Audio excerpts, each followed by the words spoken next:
Welcome to the Work Hard, Play Hard podcast. My name is Rob Murgatroyd, and I am a former doctor turned lifestyle entrepreneur. Each week, I interview some of the best minds on the planet on the science of achievement and the art of fulfillment. Today's episode is a mini-sode that we call Fri-Date with the Wife.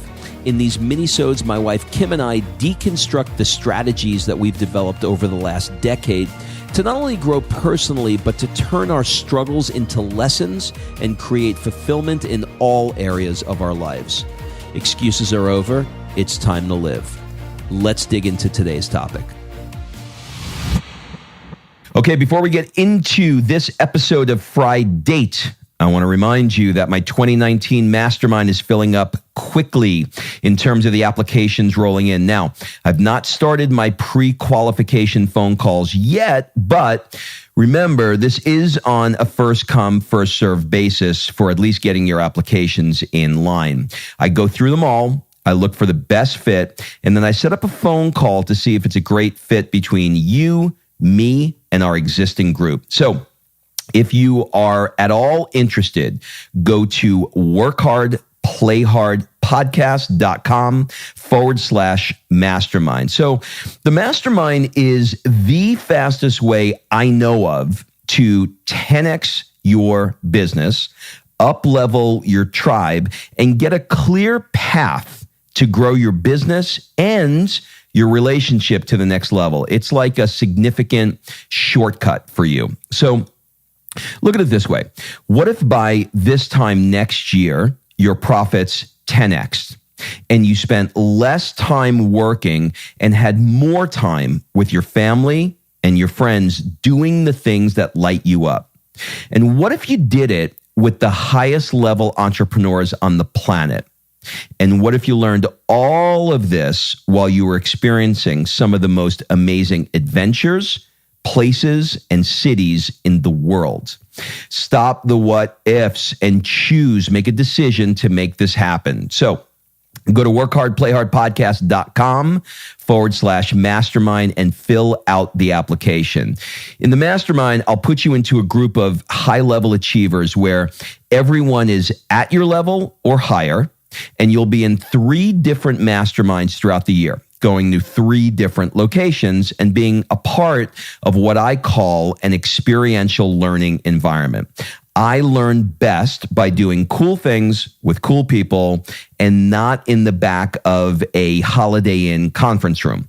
So I redesigned the entire mastermind concept and made it fully immersive experiences. I made the long conference room tables disappear, the one with the mints and the water. It's all gone. So who's it for? Any upper 6-figure earner that is at $300,000 or above, or those that have just barely squeaked over their first million and are looking to learn how to get past the multiple 7-figure range year after year. So even if you're just curious, go to workhardplayhardpodcast.com/mastermind and click apply. Do not let this negative self-chatter get in the way. We all have it, by the way. Power through it. Power through it. You can do it. All right, let's get on with the episode. Kimberly Murgatroyd, how are you? And happy freaking Friday. Happy Friday. You know what? Good. You know what? What? Be careful what you wish for. Be careful what you wish for. Actually, I don't feel that way. You don't? No. Well, you're always so freaking positive. It's annoying. No. Thank you. I appreciate that. No, I don't feel like it's be careful what you wish for. I feel like it's just, this is harder than we thought, and it's time to put the money where the mouth is. Well, explain to the people out in TV land exactly what you mean is harder than you thought it is. What's harder than you thought? Well, we ended the year with stupid idea time and deciding to sell the 25-year career clinic, income. And we sold the clinic. We're so excited. It's like freedom is on the horizon. You got Moana playing in the background and everybody feels, and that's, if you have no kids and you don't know what the heck I'm talking about, but that's okay. And you get the point. Everything is exciting and free. And New Year's Eve, we're like, cheers to freedom, bitches. And then, January 1, wake up with a hangover. January 2, we wake up and went, oh shit. Like, This is really this has really happened. This is really happening. No, it's not happening. It already happened. This happened. It's over. And so now it's like, what do we do? Okay, well, this career that you've had for 25 years is now gone. You don't have to wake up and go to the clinic. You don't have to check in with the staff in the clinic. There's nothing to do, which there's many upsides. I got to tell you, I really don't love employees. And having employees is just not my jam. We could actually do a whole show on the fact that we love actually not having employees. And by the way, if we did one show on why we do not ever want to have employees again, no one listening would ever open a brick and mortar business with an employee. Let me digress for just a second, because you need people to help you get on to the next level. So we have a team that really a legitimate team that is behind so many things that we do here. But the team is basically independent contractors that are done through Upwork. That are doing something they're passionate about. They love to do it. They're excited about it. They have one role. They work when they want to work, as opposed to coming in the office and, you've got somebody sitting there, eating donuts, and you're like, can you put the donuts down? Because there's actually a patient here right now. You know what I mean? They're punching a clock. They're punching a clock. Thank you. They're punching a clock. So that's a different story for a different day. But we did wake up January 2nd and we had none of that. But we also, this is new for us. And when you're leaving something that you've had for 25 years and you're leaving the somewhat stable, not so stable income of, it's still an entrepreneur. You're still being an entrepreneur. It's still your own business. There's no paycheck attached. You're the first one there. You're the last one to leave. You're the last one to get paid. It is that entrepreneur life. But after 25 years, there's stability in that, So we left that stability and went into the great world of a little bit more unknown. And thank God for our network marketing business that has been like the godsend for us to be able to bridge to weather the storm, basically. And to make this dream happen. However, now we're in a place where we have to build a new belief muscle. And, now we have to. That's really good. Yeah. Really good. It's a belief muscle. It's a belief muscle. So for example, anything you do that's new, you're going to second guess yourself over and over and over again. And you slowly have to build belief. How do you build belief? You see other people that are doing it, and their success and their determination helps you build your belief. You surround yourself with a tribe of people that lift you up and, keep cheering you on and are your sounding board when you need it. I tell you what's interesting about this. I started reading, and I'm not prepared to go into depth on any of this because it's brand new to me. But for those of you listening, you may have heard of a guy named Dr. Joe Dispenza. He's a chiropractor who does a lot of woo-woo stuff now. That's a technical definition. And he does these giant events, and he has an app. The app is kind of clunky, but there's a few things that are really kind of cool on it. So he's kind of like a wordsmith, and he's got some really great things. And so you hit a button and it gives you like this soundbite of what he said. And so I just tested it last night. I hit a button, and the first one I got was, "Come on, believe in yourself already." And I was like, oh my God. And then when you do... He's in your brain. And then when you do the meditation at night, part of the meditation, which is really interesting, part of the meditation, he says, look back on the day and tell me where you didn't believe in yourself. And he brings light and awareness to the times where you had doubt. And so to your point, Kim, so much of what we're doing right now is stepping into faith, because when you don't know something, you're just trusting, you're believing, you're stepping into it. And this is honestly the side of it that I had not prepared for when I was excited about leaving the profession I didn't want to be in, because my focus was on, let me just get out of this. And I know when I get out of this, it's going to be great. And it is great.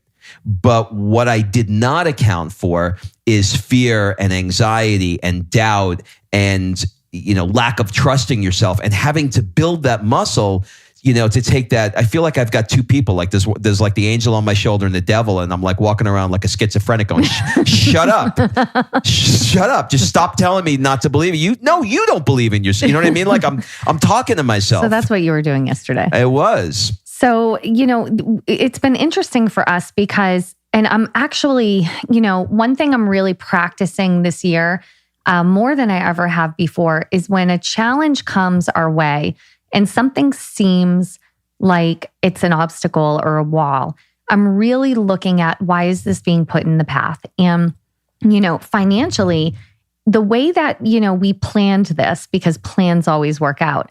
Financially, we were like, okay, well, we'll still have some income coming in from the clinic for the first couple of months because, we did services last year, blah, blah, blah, whatever. So we'll still have some income coming in while we continue to build our other income, and everything will work out.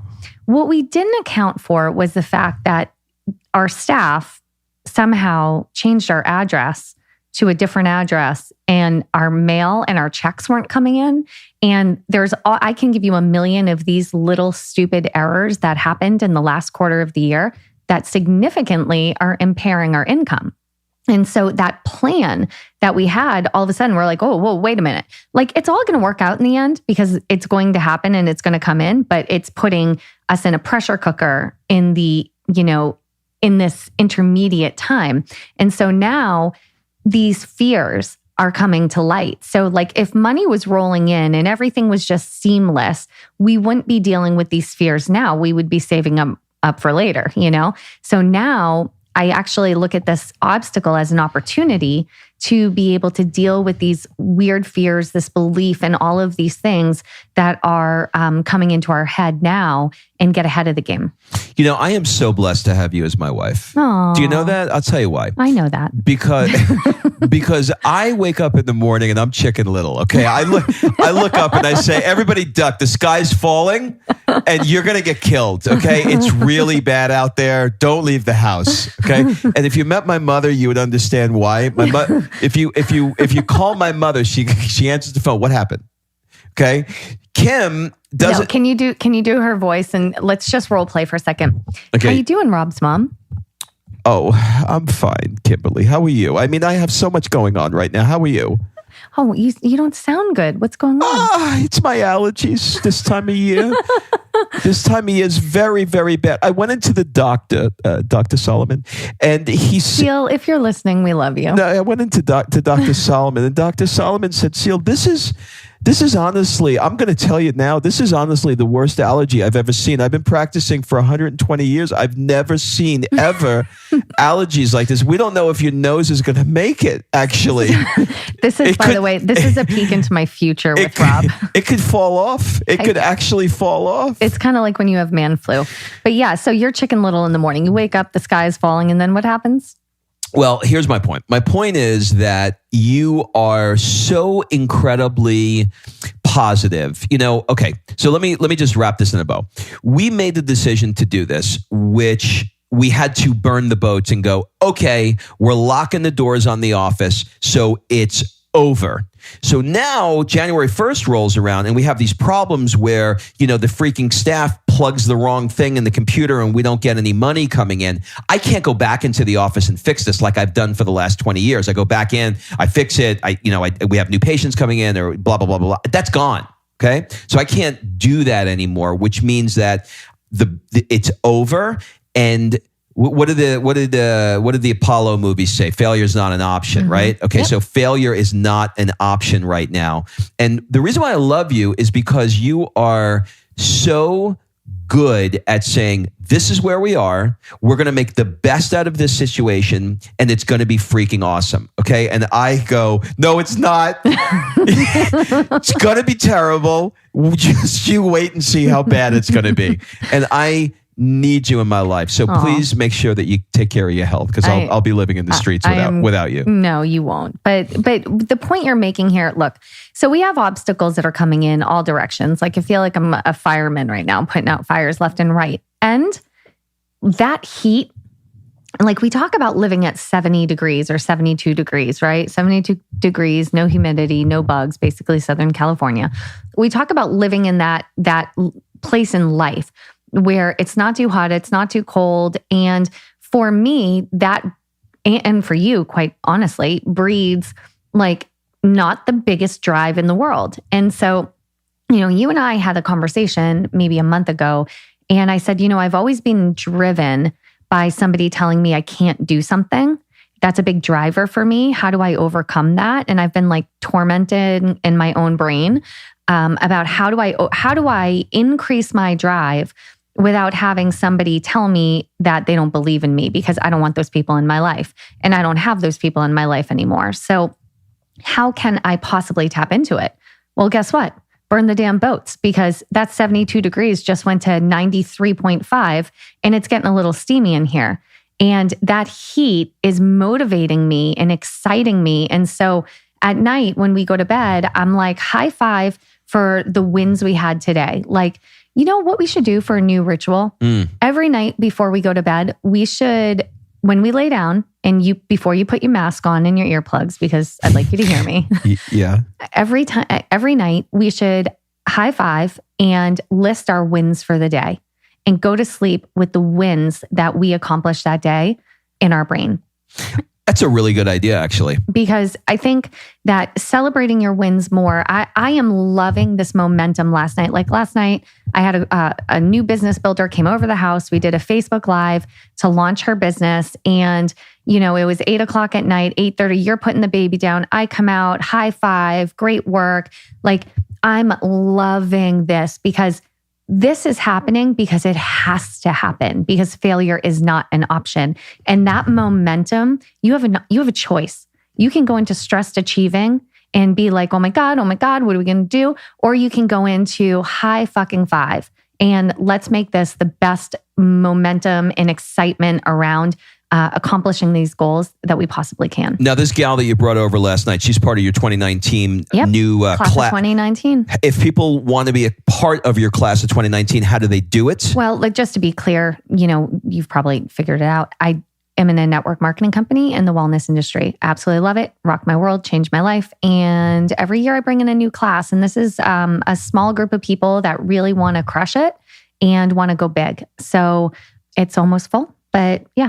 All right. So what is the word that you're using? I'm putting you on the spot here because we haven't talked about this. What is the word that you're using to, I don't want to say get you through 2019, but be, you know, having it be the focus, the I just gave my word, momentum. Momentum. Yeah. Have it be the focus, the energy. What's the one word that you're using to get you through 2019? Intuition. Unpack that for me, Del. Intuition, because again, when you have fear creeps in, you know what your gut is telling you to do. But that fear creeps in and is going, don't do it. That's scary. Oh my God, don't do it. So the intuition for me is truly learning to trust that voice and allow it to guide me and say, okay, is this where I'm supposed to be? I'm looking at the signs on the wall. And my eyes, my ears, every sense, all the chakras, all the whatever, everything's open to absorbing what is going on around me. And I'm seeing everything for what it is. I don't want to see it better than it is. I don't want to see it worse than it is.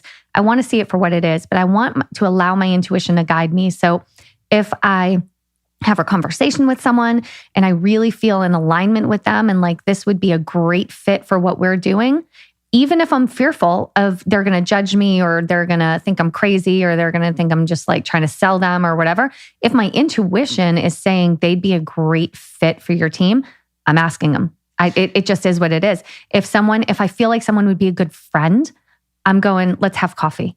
Like, I'm just trusting my gut and I'm trusting my intuition to guide me. I love that. Just to give some practical advice for the people that are playing along at home. So there's moms with, Is there a board game? Yeah, there's moms with kids, there's dads with business, and not that moms don't have business, but you get the idea. Moms with business. Moms with businesses, dads with kids. There's all kinds of scenarios, but there's You're a lot. about to be a dad with kid for the next 5 days while I'm gone. There you go. Right? We live on the 19th floor. Hope I don't jump off.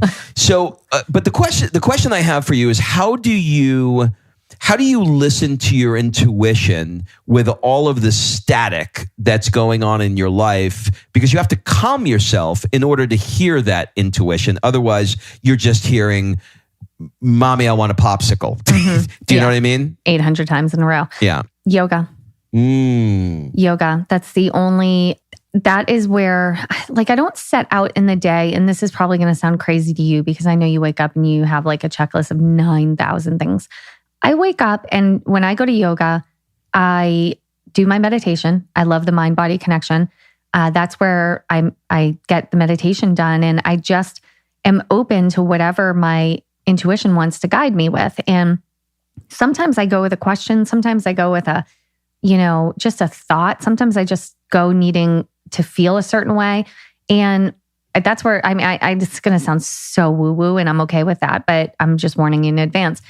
That's where like my mat talks to me. How do you like that? That's where I just feel like I go there. I'm as wide open as I can be. I'm as quiet, and the room is as quiet as it can be. My mind is quiet, and then my inner voice speaks. And I can listen to that guiding voice, and it'll tell me kind of what I need to do for the day, or what I need to do, or a decision I need to make. And I'm just learning more and more to trust that inner voice. And the more that I practice hearing it on the mat, the more I can hear it off the mat. Do you have chatter of the things you have to do for the day, or the unresolved things that are blocking that voice out? Or have you found a way at this point to go in and surrender the chatter in your head? In yoga? In yoga, yeah. The worst time for me, you're going to laugh, is when you take the 8:15 class, I take the 9:30. You literally come out of it like a bat out of hell. You go right into your phone. You're like, Kim, and you're like texting me in front of me, like shit I need to do. Yeah. That kind of thing, that kind of stimulation immediately prior to going into yoga is really tough. Oh. I have gotten good at reducing it and getting it out of my brain. That's why I like to go there 15 minutes before, so I can lay in silence, because that chatter chats and then stops talking. I am glad you told me that. I'm not going to be texting you. I am so insensitive to your yoga-ness. Yes. No, you're not. So anyway, I guess the whole point of all of that is, your mindset, you have an option with your mindset. You can go into fear, or you can use that same exact feeling and put it into momentum and put it into excitement. It's your choice. So like for breathing, I'm going to go back to yoga because that's what I do. I'll practice breathing in abundance and breathing out scarcity. I'll breathe in love and breathe out fear. I go through a gratitude practice every day where I send at least 3 people a message and let them know how grateful I am to have them in my life. I think that is a huge part of releasing that fear, because you can't feel fearful and grateful at the same time. So when I feel that fear, I really immediately check myself into gratitude. Love this. Okay, so the overall lesson for me is whatever goal that you have right now that you want to accomplish to make a big change in your life, know that when you're on this side of the goal, it's super exciting, it's stressful, but then when it's accomplished and you're on the other side of the goal, you're not the same person. And when you're not the same person, you have to behave in a different way to step into this new you that you wanted to be. The old me, as an example, was the chiropractor with the security of the practice. The new me is the guy that is doing podcasting and masterminds and going into massive uncertainty. All of that is new. So I have to be new. And to be new, I have to be willing to break the habit of being myself. That's it, everybody. Have a great week, and we'll see you next week. All right, thanks for listening. If you love this episode and you know someone that needs some help in either stepping up their work hard game or their play hard game, it would mean the world to me if you shared this podcast with them to help me get this movement out there. So if you like what you heard, head on over to iTunes, take 30 seconds and leave me a 5-star review, and I will be forever grateful. So until the next episode, excuses are over. It's time to live.